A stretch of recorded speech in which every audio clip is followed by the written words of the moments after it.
સાક્ષાત બાપજીએ તો બહુ ઊંચી વાત કરી રાખી છે કે જ્યાં દ્વૈત છે ત્યાં ભય છે.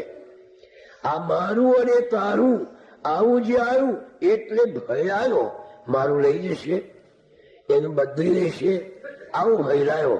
પણ જ્યાં હું અને તું છે નહીં, હું તું બે જુદા પડ્યા, મારો તારો ભેદ, માનવી માત્રને દ્વૈત વૃથા કરાવે ખેદ.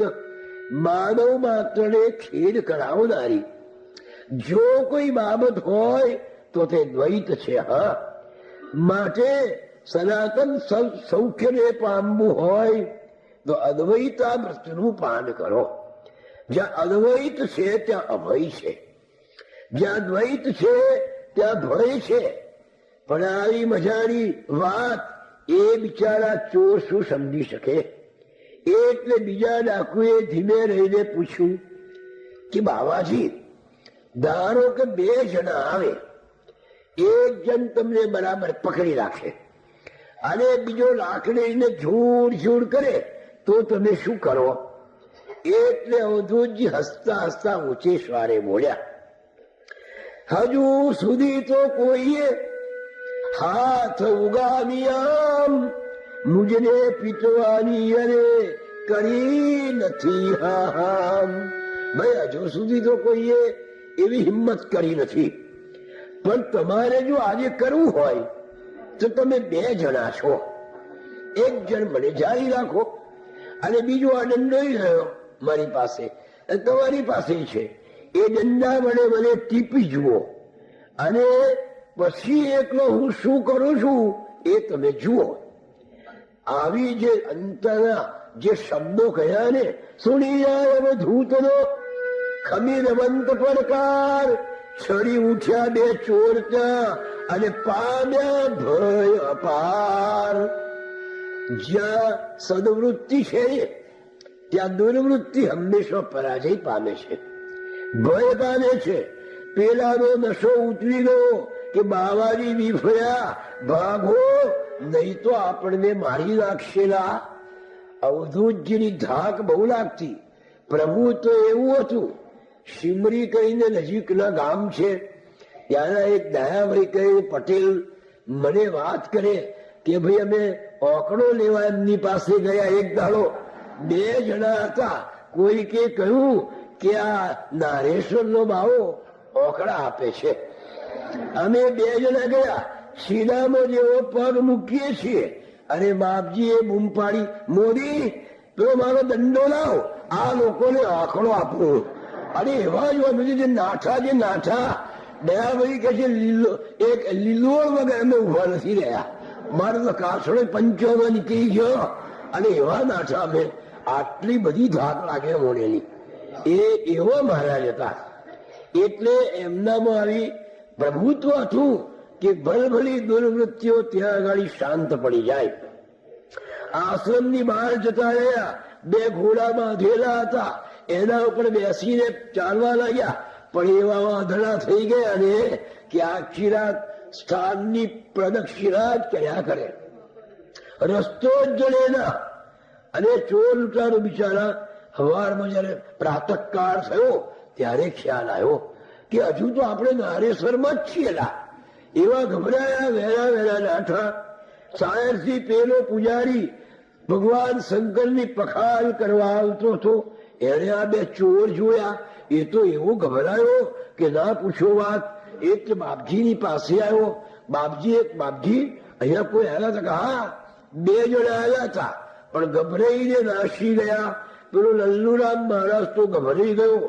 એ લલ્લુરામ મહારાજ એવો ભયભીત થઈ ગયો, કેવા ભયંકર ચોર હતા.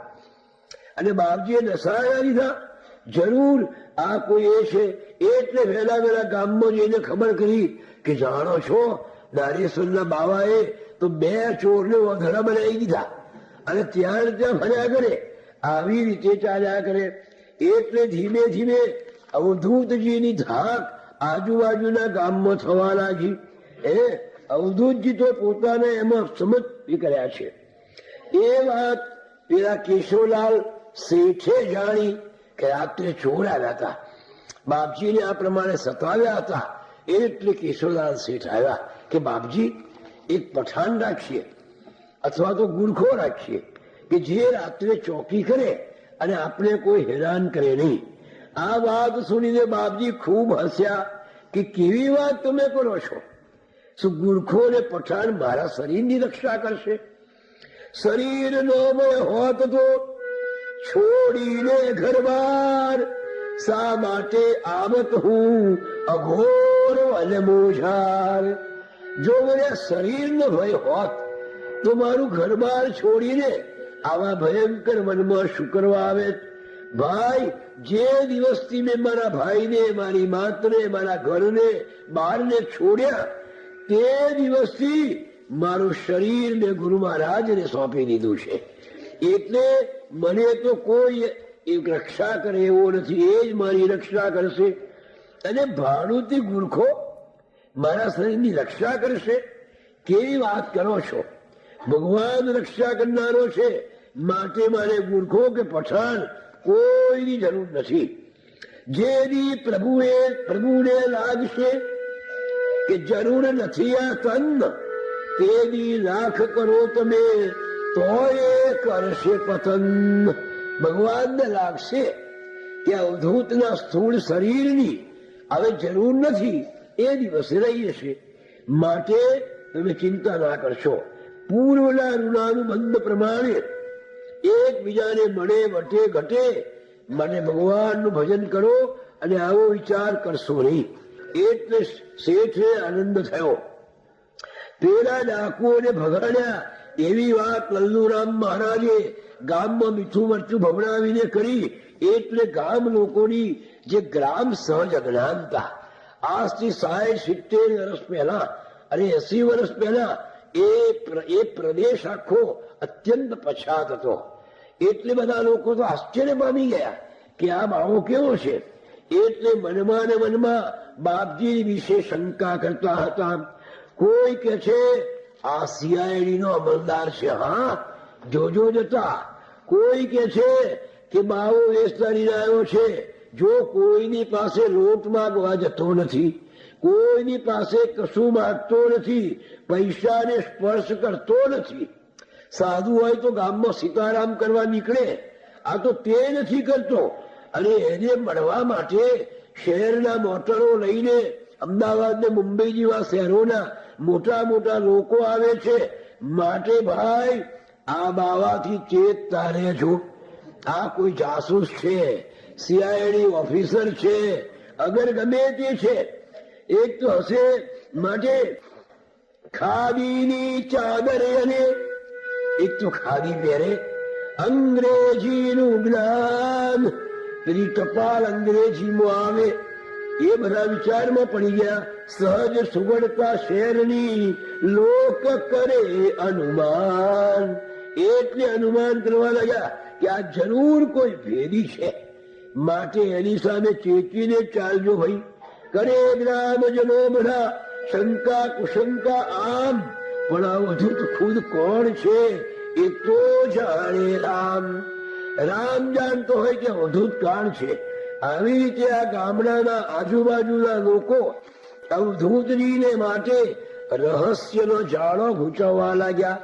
કોઈ એમને જાસૂસ કે, કોઈ CID ઓફિસર કે, કોઈ વળી કઈ કે, કોઈ કહે જાસૂસ છે, કોઈ કહે ગુનેગાર, કોઈ કહે અંગ્રેજ પર બોમ્બનો ઝીકનાર. એ વખતે અંગ્રેજો પણ બોમ્બ નાખતા હતા, ક્રાંતિવાદીઓ ભગતસિંહ ને બટુકસિંહ ને બધા. એટલે આ લોકોએ ધાર્યું કે એમેનું આ કોઈક છે, ક્રાંતિકારી વીર છે. બાવા વિશે એમ ગમ કરે સમય, પણ બાવો તો મનમાં સમય પસાર કરે છે. માટે આ કોઈ છે જાસૂસ, નહીં તો આવો નહીં. જો એની પાસે જઈશું અને ખાલી પોલીસના લફરામાં પડવું પડશે. એટલે એની પાસે જતા બધાને બીક લાગતી હતી. હા, પણ અવધૂતને એમાં આનંદ આવ્યો કે કોઈનો વિક્ષેપ નહીં, પોતાની મસ્તીમાં મસ્ત રાખે, કોઈની સાથે વ્યવહાર નહીં રાખવાનો, કોઈનો તિરસ્કાર નહીં કરવાનો, કોઈનો રાગદ્વેષ નહીં કરવામાં, સૌમાં ભગવાનને પેખીને આનંદથી રહેવાનું. કોઈને ઉપદ્રવે ના અને કોઈથી ઉપદ્રવ પણ ના પામે. આજુબાજુના ગામ લોકોની સાથે કોઈ જાતનો વ્યવહાર ના રાખે, બહુ બોલે નહીં, વૈખરીનો વ્યય કરે નહીં. આ લખ કહે અસુર શિષ્ય હે અવધૂતની આ રીત સાધક માટે છે અતિ અગત્યની ખચીત. જે સાધક છે, જેને પ્રભુના પંથ ઉપર આગળ વધવું છે, જેને આધ્યાત્મિકતાની કેડીઓ કોરવી છે, એને સંબંધો ઓછા કરવા પડે. જેટલા સંબંધો વધારે ને એટલું વધારે દુઃખ આપે. સ્નેહ તંતુની જાળ જો લાંબી ફેલાય તો એ જ જાળમાં એક દી સાધક જરૂર ફસાય. માટે બહુ પરિચયો નહીં સાધવાના, દૂર રહેવાનું, કોઈને નજીકનો બનાવવાનો નહીં. નજીકનો બનાવીએ એટલે આપણી બધી એ જ જાણી જાય અને કોઈ દાડો એ મુશ્કેલીમાં મૂકે. મને એટલે જ પેલો કવિ શેક્સપિયર કે છે, don't make too close to you. કોઈને બહુ નજીક ના લાવશો, નજીક નહીં લાવવાના, દૂરથી જ પ્રણામ. એટલે તમારો કોઈ મિત્ર કે દુશ્મન નહીં થાય. એને આગળ કહું કે he has no friends who has no foes. જેને મિત્રો નથી તેને કોઈ દુશ્મન નથી. જેને મિત્રો ઘણા છે એને દુશ્મન પણ ઘણા છે. અને એ મિત્રો જયારે દુશ્મન થાય ત્યારે ભયંકર દુશ્મન બની જાય છે. કારણ કે આપણી સાથે રહીને આપણા વીક પોઈન્ટ એટલે આપણા નબળા કયા કયા છે તત્વો જાણી જાય અને એની પર જ ઘા કરે છે. એટલે કોઈને બહુ પાસે લાવવો નહીં. માટે સાચા સાધકે રહેવું સદા સજાગ, નહીં તો સૂરો સ્નેહની દેશે પીડા અથાગ. એટલે ઉદ્ધવજી નારેશ્વરમાં રહે છે, પણ અસંગ છે, કોઈનો સંગ નથી. લીલોડના એક વિઠ્ઠલભાઈ પટેલ કરીને ભક્ત છે, એ અવધૂતજીની ટપાલનું કામ કરે, ટપાલ લઈ આવે અને ટપાલ નાખી આવે, આવી એ સેવા કરે. હવે આજુબાજુના ગામના લોકોમાં તો એમ જ હતું કે આ કોઈ જાસૂસ છે, કોઈ ભેદુ છે, કોઈ સીઆઈડી ઓફિસર છે અથવા કોઈ ક્રાંતિકારી વીર છે. એક દિવસ સાયરમાં કરજણ તાલુકાના ફોજદાર સાહેબ મુખીને ત્યાં પગ પાર્ટીમાં આવ્યા. જોડે સાહેબ, એમના પત્ની, એમની દીકરીઓ, એમની સાડીઓ, બહેનો, એમ 5-7 બહેનો અને ફોજદાર સાહેબ એ ત્યાં પગ પાર્ટીમાં શાયરના મુખીને ત્યાં આવ્યા. રેવા સ્નાન કર્યું. પછી મુખીએ વાત કરી કે સાહેબ, આ નારેશ્વરમાં એક બાવો રહે છે ને, એ બાવો કોઈ ગજબનો છે. હા, મમોને કોઈ જાસૂસ લાગે છે અથવા કોઈ ક્રાંતિકારી લાગે છે. લોટ માગવા કોઈ દાડો આવતો નથી, ખાવા પીવાની એને કઈ પરવા નથી. મુંબઈ અને અમદાવાદથી મોટરો લઈને મોટા મોટા લોકો આવે છે એને મળવા. એની ટપાલ બધી અંગ્રેજીમાં આવે છે. ભણેલા ગણેલા શ્રીમંતો મોટા આવે છે. માટે આ બાવો કોઈ જરૂર સરકારનો ગુનેગાર છે અને બાવા વિશે આ ગુનો છુપાવવા રહ્યો છે. આ વાત સાંભળીને ફોજદારને વિચાર આવ્યો, લાઈને જરા ઇન્ક્વાયરી કરું. ઇન્ક્વાયરી કરવા જવું. જો કોઈ સારો એવો ક્રાંતિકારી ગુનેગાર પકડાશે તો આપણને બઢતી મળી જશે કે કોઈથી ન પકડાય એવો ક્રાંતિકારી આ ફોજદારે પકડ્યો. એ જ લાવ તારે તપાસ કરું. ફોજદાર સાહેબ તો આવ્યા નારેશ્વરમાં. તે સમયે બાપજી ગુફાના ઓટલા ઉપર એ મસ્તકને હાથ ઉપર મસ્તક મૂકીને મસ્તીથી સુતા હતા. અમલદારની ટોર કરીને આવતાની વારમાં જ ઇન્ક્વાયરી કરવા આવ્યા છે. એટલે ઝીણી ઝીણી આંખો કરીને આમ બધે તપાસવા લાગ્યા કે આ શું છે બધું. તપાસ દ્રષ્ટિએ બધે નિરખી આસપાસ, નખતી શિશુદી પછી નિરખ્યા અવધૂત ખાસ. બાપજી તો સુઈ રહ્યા છે, એની સાથે બોલતા નથી ને ચાલતા નથી. એમને જોતા જ પહેલી નજરે તો ફોજદાર ડગી ગયા, પણ ક્ષણમાં પાછું બરાબર પોતાની એ લાવી અને કડક કોઈ હળદર હોય એ રીતે ખખડાવી ઉપાનને મુખથી કરી મોડી ખંખારો કર્યો. પણ આ બાવો શેનો જાગે? બાહ્ય ઉપાધિ સુરત અવધૂત જીવ અક્ષો ખુદા જોયું શું હા તે સમયે પ્રત્યક્ષ. બાપજીની આંખ ઉઘડી જરા અને જોયું તો ફોજદાર કડકાઈથી મુખ પર લાવીને ઉભા છે. નેત્ર ખોલીને બાપજીએ ફોજદાર સામે જોયું તોય હાલ્યા ચાલ્યા ના. એ તો મસ્તીમાં શું જ રહ્યા. એટલે બધા ફોજદારને લાગ્યું કે જોયો આ બાવો મને આવો નથી કહેતો, ભાઈ તમે કોણ છો નથી કહેતો, મારો સત્કાર નથી કરતો અને પડ્યો રહ્યો છે. એથી ક્રોધના આવેશમાં આવી જઈને એને બાવાજીને પૂછ્યો, બાવાજી મેં સાંભળ્યું છે કે તમે કિમિયા કરો છો, એટલે સટ્ટાના કોઈને કઈક આંકડા આપો છો, આ કરો છો તે કરો છો, સોનું બનાવી આપો છો, આવો કોઈ કિમિયો કરો છો તો એવો કિમિયો બતાવો એટલે. એટલે મુખ મલકાવીને બાપજી બોલ્યા, હા હું કિમિયો તો કરું છું, હા પણ તમે ધારો છો એવો નહીં. ત્યારે કેવું કરો છો કે તમે જેવા હેવાને માનવ કરવાનો જાણું છું હું કિમિયો કરું તમે કહો તો. તમારા જેવા હેવાનને માનવ બનાવવાનો કિમિયો હું જાણું છું. બોલો તમે કહો તો એ કિમિયો કરી દઉં. આ શબ્દો સાંભળતા ફોજદારનો ક્રોધ એકદમ છેલ્લી ડિગ્રી પર પહોંચી ગયો અને પૂછવા લાગ્યો, હું કોણ છું તે તમે જાણો છો? મારે શું જાણવાની જરૂર ભાઈ? તમે કોણ છો એ મારે શું જાણવાની જરૂર? મને ઓળખો છો પણ મારે તમને ઓળખવાની શી જરૂર?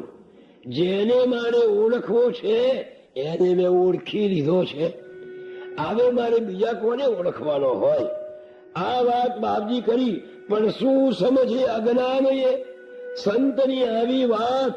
તેથી અતિશય ક્રોધથી બધો વક્ર કરી હાથ. એટલે ક્રોધ કરીને બોલ્યો. ફોજદારે કહ્યું, મને ઓળખો છો પણ મારે તમને શું ઓળખવાની જરૂર છે? હું કોણ છું તે જાણો છો, મારે તમને જાણવાની શી જરૂર છે? મારે જેને જાણવો હતો એને મેં જાણી લીધો છે, ભગવાનને. આ તમને શું જાણવાના? એટલે ફોજદાર બોલ્યો, હું કરજણ તાલુકાનો મોટો ફોજદાર છું. એમ? મને તો ફોજદાર જેવા લાગતા નથી. ફોજદારની સાથે તો સિપાહીઓ હોય, જમાદારો હોય, એવી પલટણ. ફોજ એટલે લશ્કર અને લશ્કરનો આગેવાન એટલે એની પાસે 5-7 તો સિપાહીઓ હોય એ હોય. પણ તમારી પાસે તો આ નરી ઘાઘરા પલટન છે કે છે, પછી તમને ફોજદાર કેમ કહેવાય? અને ફોજદાર ચીડાયો પણ શું બોલે બિચારો? ફોજદાર હોય તો સિપાહીઓ જોડે હોય, એમાં તો બૈરણ લઈને તમે આવ્યા છે, તમને હું ફોજદાર કેમ કરી શકું?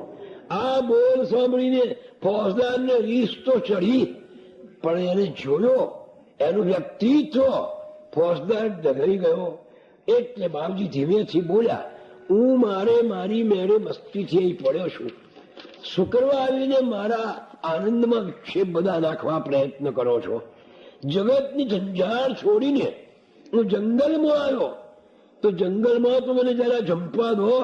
શા માટે મને તંગ કરો છો? સુણી વચને અવધૂતનો શરમાયા ફોજદાર ચૂપચાપ ચાલ્યા ગયા કરીને નમસ્કાર. અવધૂતજીના ચરણમાં પગે લાગીને ફોજદાર જતા રહ્યા. પેલા વર્તણિયાઓ આ જોયું એવો તારી નહીં. તે જમાનામાં તો તાલુકાનો ફોજદાર એટલે રાજા કરતા વધારે મોટો. લોકોને બહુ ધાક લાગે એમની. અને વર્તણિયાએ જોઈને ગામમાં વાત કરી કે આ બાવો તો બહુ જબરો છે. આપણા ફોજદાર સાહેબ પણ એને પ્રણામ કરીને જતા રહ્યા અને ફોજદારને હું હાથ કરી નાખ્યા.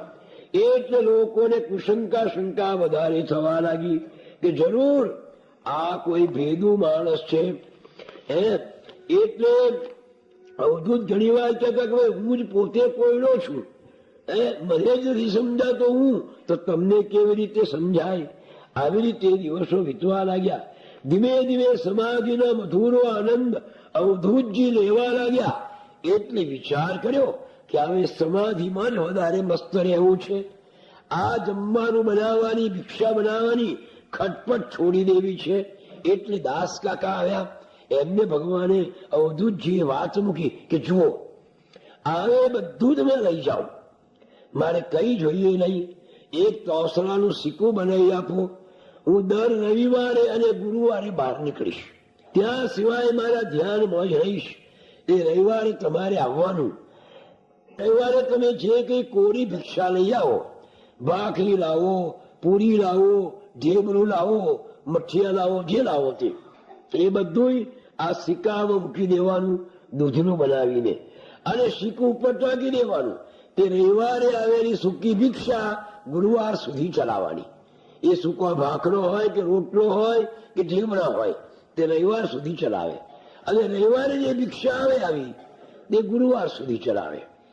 અઠવાડિયામાં 2 દિવસ બહાર નીકળે અને 2 દિવસ સુધી, એ 2 દિવસમાં પેલી ભિક્ષાનું પાત્ર જેટલું ભરાય એટલું, એ જે આવ્યું હોય તે એ અઠવાડિયામાં 2 વખત લેવાનું.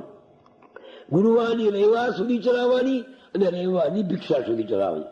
આવી રીતે સમય બચી ગયો. એટલે આવે એમની એ સાધનાની ચરમ સીમાએ પહોંચી ગયા.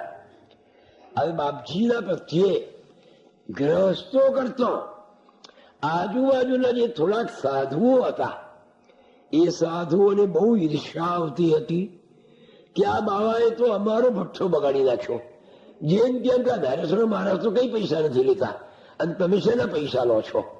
આ તો આપણે પૈસા અટકી ગયા અને લોકો એનો જ દાખલો આપે છે કે મારા આપણે કઈ બે પૈસા હોય ને પૈસા, સાધુને મારી પૈસો શું કરવો છે? આ મારા ધારેશ્વરના મહારાજ ક્યાં કોઈની પાસે પૈસો લે છે તોય ચાલે છે. એટલે પેલા સાધુએ જાણ્યું કે ધીમે ધીમે આ બાવો આગળ આવી જશે, લોકો એની પાસે જશે અને આપણે આ મોટી ખોટ આવશે. માટે કોઈ પણ રીતે આનો નાશ કરવો જોઈએ. એની એક શિષ્યા હતી.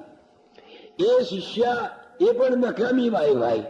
પેલા સાધુએ કહ્યું કે એને મારી નાખવો છે આપણે, મારી પાસે યુક્તિ છે. એ સાધુ દર ગુરુવારે રવિવારે સૂકી ભિક્ષા લે છે, એટલે એમાં હું ઝેર નાખીને રહી જઈશ. પેલી બાઈએ મઠિયા બનાવ્યો અને મઠિયામાં એને ગરોળીનું ઝેર બરાબર મિશ્રણ કરી દીધું અને ગુરુવારે જઈને પેલા મઠિયા પેલા સિક્કામાં મૂકી દીધા. 2 દિવસે બાપજી ભિક્ષા લેવા બેઠા. એક જ મઠિયું ખાધું, એક જ મઠિયું. અવધૂતે બીજે દિને એક જ મઠિયું માત્ર ખાધું તો સૂજું ગળ્યું અને બળવા લાગ્યા ગાત્ર. ગળું સૂજી ગયું, શરીર બળવા લાગ્યું, દાહ થવા લાગ્યો. જોત જોતામાં દાહ વધ્યો અપરંપાર. બેચેની બહુ વધી ગઈ અને પીડાનો નહીં પાર. અને દાહની સાથે શરીર ધ્રુજવા લાગ્યું, ઠંડી ચડી ગઈ, બેઠું રહેવાય ના. પ્રાણની ગતિ ઓછી થવા લાગી અને ત્યાં તો ઉના ગરમ લોહીની વાંતિઓ થવા લાગી. ઉલટીઓ થાય અને લોહી જ બહાર નીકળે. કણે અંદરો નીકળી ગયો બહાર. ત્યારે લોહીની વાંતિઓ શમી અરે પડવાર. તારે પેલી ઉલટીઓ બંધ થઈ. માથામાં સખત ચક્કર વેદના થાય છે, અકવાર ચક્કર ચડે છે, નાડીઓ તૂટી રહી છે, પાસે મોત ખડવાનું. અવધૂતજીને લાગ્યું કે આ શરીર આવે નહીં શકે, ઝેર વ્યાપી રહ્યું, એટલે મોતને મચક પણ આપતા નથી અને મૃત્યુને પડકારતા બેઠા છે. મૃત્યુની હોંસી કરતા હોય એમ સુંદર કાવ્ય લખી નાખ્યું. ભલે ને તારે જેમ કરવું હોય તે કામ. હે રાજા, હે યમરાજા, હું તો અચલ ખડો છું. મૃત્યુ કોને કહેવાય? આત્માનું વિસ્મરણ એ જ મૃત્યુ, બાકી આ તો મૃત્યુ નો કહેવાય. દેહ ભંગ મૃત્યુ નથી એ જ નિશ્ચરમાન. દેહ મરી જાય અથવા દેહ બળી જાય એ મૃત્યુ નથી. પણ જે પોતાના આત્માને ભૂલી ગયો છે, આત્મા અનાત્માનો જે વિચાર કરતો નથી, આત્મા પરમાત્માનો, એ મૃત્યુ કહેવાય. સ્થિર બોધયા થાય તો કોણ બાપડું મોત, યમ કિંકર પર ભાગતા જેમ પ્રકાશે ધ્વાંત. જેમ પ્રકાશ થતો અંધકાર નાસી જાય, તેમ આવો વિચાર કરતો યમડા પણ જતા રહે છે. અજર અમર હું આત્મા નિર્ભય નિર્વિકાર, માટીના દેહથી શો મારે વ્યવહાર. શરીર સાથે મારે શું સંબંધ છે? ઓ મૃત્યુ, તને જો મારા દેહથી સંતોષ થતો હોય, મારા શરીર લઈ જવાથી આનંદ થતો હોય તો લઈ જા. શા માટે બીક રાખે છે? આવ, મને જરાય તારો ભય નથી. તારા રોગો જે તારા અનુચરો છે, જેટલા રોગોને મોકલવા હોય એટલા મોકલ, પણ મારે તમારી કઈ પડી નથી. યમદૂતો, મારી ધાકથી શા માટે ભાગો છો? મને જરાય નથી. વિડંબના મૃત્યુ તણી, આ કેવી કહેવાય? અવધૂતજીએ મૃત્યુને ધરી દીધી નિજ કાય, કે લઈ જવા શરીરને જોઈતું હોય તો. હું તો અજરમર આત્મા છું. અલખ નિરંજનને કહે અવધૂત મુખથી આમ, અંત સમયે નીકળ્યું સ્તોત્ર દિવ્ય શુભ કામ. એક બાજુ મૃત્યુ નજુ આવ્યું છે, નારીઓ ખેંચાઈ રહી છે, શિરોવેદનાનો પાર નથી, પણ અવધૂતના અંતરમાં એટલો જ આનંદ છે. અને એ આનંદના આવેશમાં એમનાથી એક સુંદર સ્તોત્ર રચી દેવડાયું. સામે મોત ખડું છતો પ્રેમથી ગાય, એના મનની સ્થિરતા સમજી છે સમજાય. મોત સામે ખડું છે, છતાંય જે ગાઈ રહ્યો છે, ક્ષણભંગુર શરીરની એને જરાય પડી ન હોય, જેને આત્માની અનુભૂતિ કરી હોય. આવી રીતે યમદૂતોની પણ હાંસી ઉડાવનાર, અરંગ પહાડસા સ્થિર રહેનાર એવા અવધૂતના જેને પ્રત્યક્ષ દર્શન કર્યા હોય એને જ ખબર પડે. આવો વિષ પ્રયોગ અરે અવધૂત ઉપર કેમ કર્યો હશે કોણે? અરે દુષ્ટ વિચારે એમ. શા માટે અવધૂત પર આવો પ્રયોગ કર્યો હશે? આવા દુષ્ટ પ્રયોગથી એને શો લાભ મળવાનો હતો? એ તો એવું એ જાણે. પણ અવધૂતજીને એક લાભ થયો. જો કેવી એની દ્રષ્ટિ છે, આપણે દ્રષ્ટિ બદલી રાખવાની છે. જો દ્રષ્ટિ બદલી નાખીએ તો બધે સુખ સુખ ને સુખ છે. અવધૂતજીએ શું કર્યું? પોતાની કક્ષાનું માપ નીકળી ગયું. આવું મૃત્યુ સામે આવ્યું હતું, છતાં જરાય ગભરાયા સિવાય સુંદર સ્તોત્રો ગાય છે. એટલે પેલાને તો શું લાભ થયો તો રામ જાણે, જેને ઝેર આપ્યું હતું તેને. પણ અવધૂતજીને તો લાભ થયો કે પોતાની અવધૂતિ કક્ષાનું માપ નીકળી ગયું. આમ પ્રભુની જ ભક્તને આપી દુઃખ લગાર, કરે કસોટી પ્રેમથી દેવા સૌખ્ય અપાર. એ તો એની કસોટી કરે કે એની દ્રષ્ટિ કેટલી બદલાઈ છે. હું શરીર નથી, પછી શરીરની શું ચિંતા? લઈ જવું હોય તો લઈ જા. એક વખત જો દ્રષ્ટિ બદલી નાખીએ તો સર્વત્ર સુખ સુખ ને સુખ છે. આ જેવી દ્રષ્ટિ એવી સૃષ્ટિ થાય. શેક્સપિયરે એક મજાનું કાવ્ય લખ્યું છે, બહુ પ્રખ્યાત છે. This world is stage. We are the actors and God is the director. ભગવાન આપણો ડાયરેક્ટર છે, આપણે બધા નટો છીએ. આ જગત એક રંગમંચ છે.